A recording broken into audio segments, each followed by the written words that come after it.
New York mornings hadn't changed. The streets still echoed with honking horns, people rushed with coffee in hand, and subways overflowed with city noise. But some mornings were different. This morning was one of them. Today, one of the city's local news stations, WNBC Cityline, was airing a special segment titled 20 Years Later: Heroes, Healing, and What Remains. One of the guests was a man who had stayed out of the spotlight for decades. Mick Delaney, a retired firefighter. He had been one of the first responders on September 11th, buried under rubble for hours, lost 3 of his closest friends, and suffered permanent damage to his lungs and face. He wasn't one to tell stories. He never wanted attention. He had always stayed quiet. But today, for the first time, he agreed to appear on live television. The program was hosted by Travis Langston, a sharp-suited, sharp-tongued media star known for his viral clips and controversial hot takes. With a massive online following, Langston was loved for his bold, progressive tone, but also criticized for his lack of empathy.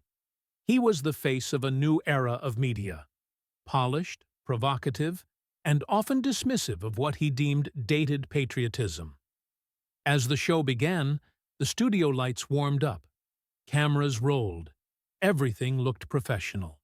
And then, Mick Delaney slowly entered the studio. His steps were deliberate. He wore a simple button-down shirt, and on his collar, a small firefighter badge, faded with time, but gleaming with pride. Langston greeted him with a smile, one that felt more performative than sincere. "Mr. Delaney, welcome. Truly nostalgic to have you here." Mick nodded. "Thank you. It wasn't easy to come." The first few minutes were respectful enough. Mick spoke slowly and honestly. He recalled the names of those he lost. He didn't cry. He didn't raise his voice. All he said was, "Everyone that day was a hero." But the tone shifted. Langston leaned forward, voice sharp. "Do you think, Mr. Delaney, that constantly revisiting these stories is really healthy for younger generations? Aren't we just romanticizing trauma? Isn't it time to move on?" Mick paused, thoughtfully, then answered, "If we forget, we repeat. I don't want to cause pain, but sometimes silence is disrespect." Langston's smile curved into a smirk. "Well, some would argue that these stories, especially the patriotic kind, are part of what holds younger generations back. Maybe you're not everyone's hero, Mr. Delaney." The studio air froze. Mick looked at him, quiet, unfazed. Langston continued, "So what you're saying is, this country owes you something." Delaney didn't respond, not out of weakness, but restraint. His eyes fell to the floor. Langston, satisfied with the silence, cued a commercial break. As the camera lights dimmed, Delaney sat in silence, his story cut off, but not erased. But someone had been watching. Someone backstage, sipping coffee, brow furrowed, gaze sharp. Mark Wahlberg. He hadn't come to make a scene. But now, he couldn't stay silent. Because where one man was silenced, another was about to speak. On the morning the episode aired, everything seemed normal. Breakfast tables buzzed, the news played in the background, and in the corner of the screen the words WNBC Special Edition glowed softly. But within a few hours, everything had changed. A video clip began circulating across social media. Its title was direct: 9/11 Firefighter Humiliated on Live TV. The footage was short, but it hit hard. Travis Langston's line, "Maybe you're not everyone's hero," followed by the silence that fell over the studio. Mick Delaney's face, frozen in pain, yet holding back. The clip ended there, but it was enough. The person who posted it added a simple caption: "This man ran into the towers. He lost friends. He gave everything. And this is how he's treated? Within minutes, the internet ignited. Disrespectful, beyond words. Who does this anchor think he is? Trying to erase real heroes from history. But then, something unexpected happened. Among the thousands sharing the video was a name with weight: Mark Wahlberg. His connection to September 11th wasn't just symbolic. On that morning in 2001, he'd been scheduled to board one of the flights that never made it. Only a last-minute change had kept him off that plane. He'd carried that with him ever since. And now, he had seen enough. He posted a 45-second video to Twitter. It wasn't loud. It wasn't rehearsed. It was real. I watched the clip. I saw a man speak with dignity. And I saw another man mock it in front of millions. Mick Delaney is a hero. That anchor? He's a footnote. The tweet exploded. In less than 2 hours, the hashtag #Justice for Mick was trending at #1. By evening, Travis Langston posted a lukewarm Instagram story. Sometimes comments are misunderstood. I meant no disrespect. Much love to our first responders. But it was too late. Because the issue was no longer just about a misunderstood comment. It was about a pattern. A moment that reflected something bigger. The erasure of sacrifice in favor of sound bites. Meanwhile, Mick Delaney sat quietly outside his old firehouse. He scrolled through the messages on his phone. Words of support from the children of fallen comrades. Messages from strangers, former firefighters. Young people who had never known the towers but felt the weight of their fall. And then, one message stood out. From Mark Wahlberg. I want to go live with you tomorrow. This time, you won't be interrupted. Mick stared at the message. He put the phone down, folded his hands in his lap. He didn't cry, but for the first time in a long time, he didn't feel alone. The next morning, crowds gathered outside the WNBC studio. People wore firefighter jackets. Some held flags. Others wore T-shirts with the words, "We remember." Cameras lined the sidewalks. Journalists fought for angles. And from a black SUV, 2 men stepped out. One was Mark Wahlberg. The other, wearing the same small badge on his collar, was Michael Delaney. This time, he wasn't walking in as a forgotten hero. He was walking in as a voice no one could ignore. At exactly 7 p.m., the entire nation was watching. Not just in New York, not just in firehouses, but in living rooms, college dorms, veterans' halls, on tablets, phones, airport terminals, everywhere, all tuned into one moment. WNBC Prime, special broadcast. An open conversation. Honor, memory, and the American spirit. The camera panned to a split screen. On the left, Travis Langston, looking tense in a slate-gray blazer. His smile was forced, his eyes uneasy. On the right, Mark Wahlberg, upright and serious. And beside him, Michael Delaney, sitting tall, hands folded, the same firefighter badge gleaming on his chest. Langston cleared his throat and started.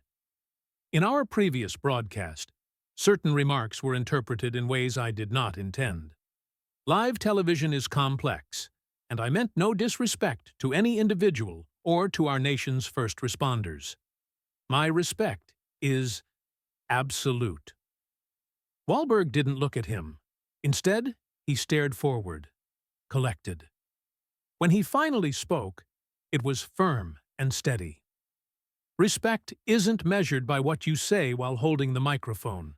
It's measured by how you behave when the other person goes quiet, Travis. Langston squirmed slightly in his seat. He kept his expression steady, but the tension was unmistakable. Mark, in broadcast journalism, sometimes questions need to be provocative. We challenge ideas to push conversations forward. Wahlberg tilted his head slightly. There's a difference between provocation and humiliation. And there's a fine line between questioning and mocking. Then came the moment no one expected. Delaney, unprompted, leaned forward and began to speak. I don't believe this country owes me anything, because I already paid what I owed, with my health, with my friends, with everything I had to give. But I'm not here for pity. I'm here because I was asked a question, and before I could finish answering, I was told I didn't matter. I never wanted to be a hero, but if mocking the dead and silencing those who survived is the new normal, then maybe we all need to take a step back and ask what we've become. Langston reached for the conversation again, but Wahlberg raised a hand. There are millions watching this right now. Young people, first responders, teachers, veterans. They're not tuning in to watch two men argue. They're here because for years no one said thank you loud enough. And when someone finally tried to speak, you cut them off. So I'm here to finish the sentence you wouldn't let him finish. The studio was silent. Then the camera zoomed out slightly as Wahlberg turned to Delaney. You showed up when everything was falling apart. You didn't ask who deserved saving. You just ran in. That is the definition of service. A few crew members behind the cameras clapped, softly at first, then louder. Langston, cornered in the moment, attempted a closing remark. Can I just say one final thing? But Delaney stood up before he could finish. He straightened his collar, looked straight into the camera, and said, This isn't about me anymore. It's about remembering who we are when it matters most. Wahlberg stood beside him. The camera caught the two of them side by side. One a Hollywood actor, the other a forgotten fireman. But, in that moment, there was no difference between them. When the broadcast ended, Twitter collapsed under the traffic. Delaney was right, trended globally. Outside the studio, people waited. Not for selfies, not for autographs. They just wanted to shake his hand. And as Mick walked through the crowd, no one called him a hero. They didn't need to. They remembered. The morning after the broadcast, the city woke up to a different kind of silence. No longer was the debate about what happened. Now, the question had become, what did we learn? Across newspapers, news sites, and morning shows, one name stood out: Michael Delaney. But this time, he wasn't labeled retired September 11th firefighter. He was now known across the country as the silent hero. CNN opened its morning report with the words, "The conscience of the nation has returned." Fox News called Delaney a man who taught more with silence than some do with speeches. Mark Wahlberg's speech had been viewed over 10 million times, but it was a single 30-second clip that spread the furthest. Wahlberg leaning into the camera and saying, "Heroes aren't made on TikTok." Those 5 words were now posters in university classrooms, fire stations, public buildings, and even on a digital billboard in Times Square. A few days later, one of the oldest fire stations in New York invited Mick Delaney as an honorary guest. At first, he declined. "I wasn't alone that day," he said quietly. But eventually, a small ceremony was held in the back lot of the firehouse. No reporters, no lights, just a few dozen firefighters, young and old. Some were sons and daughters of those Mick had served with. They handed him a folded flag. The words stitched on it read, "Thank you for not letting them forget." Mick took off his glasses. He didn't cry. But the silence around him was filled with people who did. On social media, a high school student shared the title of her upcoming speech for a class competition. "They mocked a firefighter, but he taught us more than any book could." It went viral. Hundreds of students left comments like, "My grandpa was a firefighter too. I wish he could have seen this. This guy didn't raise his voice, but he made the whole country listen. Delaney didn't do more interviews, but someone captured a candid photo that would go on to be shared across the internet. He was sitting on a park bench, a cup of coffee in hand. Next to him sat Mark Wahlberg. No words, no microphones, just two men, one who had been heard and one who made sure of it. The caption read, "They didn't shout, but we all heard them. Some heroes don't want medals. Some stories don't need headlines. And some answers come after the camera stops rolling." Michael Delaney didn't demand recognition, but his silence echoed across a nation. And we will not forget. We remember.